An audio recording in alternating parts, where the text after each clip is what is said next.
For my clinical, I'm placed at Colleen Hughes Elementary in Normal, and I'm in a kindergarten classroom. Usually my CT does read alouds on days other than Thursdays, so unfortunately I've only seen her do two. From these observations, I've gathered that she doesn't do too much to make it an interactive experience like we've learned in our literacy course. She does, however, always ask questions before, during, and after the reading. I think that this helps the children with staying engaged in the story and with their comprehension of the text.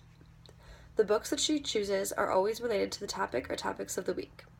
For example, today she read a story about George Washington since this past Monday was President's Day. Afterwards, they worked on an anchor chart about George Washington, where as a whole class the students had to fill in the blanks. This is how my CT was able to see which students were really taking in the text and comprehending what she was reading. The kindergartners in my classroom absolutely love listening to their teacher read stories to them. They are always engaged in the stories and love guessing what's going to happen next. My CT also has great classroom management skills, so usually students aren't displaying negative behaviors.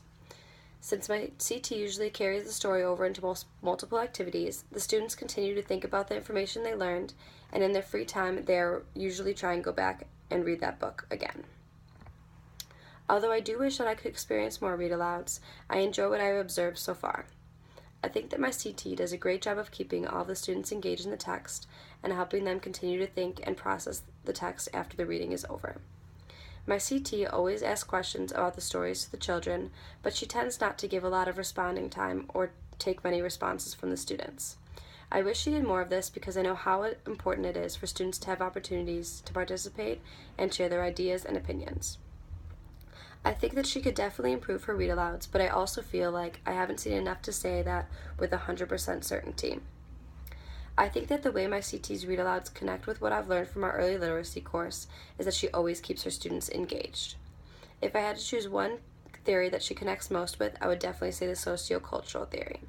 This is because of how she encourages students to share their ideas.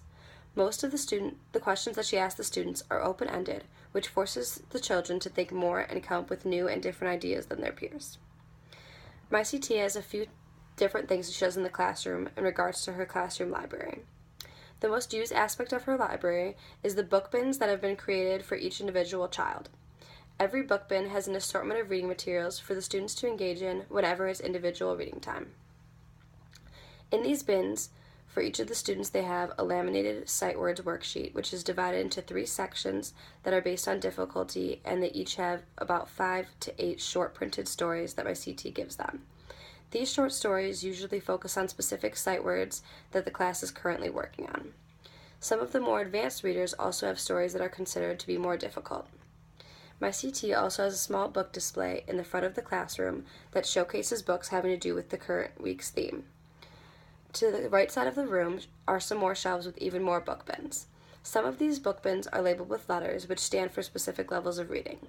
The others are labeled with topics such as friends and feelings, dinosaurs, or poetry. I think that so far what I've learned in this clinical placement has shed a light on just one way to design literacy in the classroom. I do not necessarily agree with everything my CT does, but it is nice to see different things that teachers do. I do like that she has labeled bins of books so that students can more easily find books they are looking for. I definitely think that this is something that I would do in my future classroom because not only would it help the students, but it would help me as well. I think that the personalized book bins are also a great idea so that each child knows what he or she should be reading. I also have already picked up on some of the ways that my CT manages the students during read-alouds, and I really think that there's something that I could use in my future. Since I haven't really observed very many read-alouds this semester, I really hope that I'll be able to in the rest of the semester.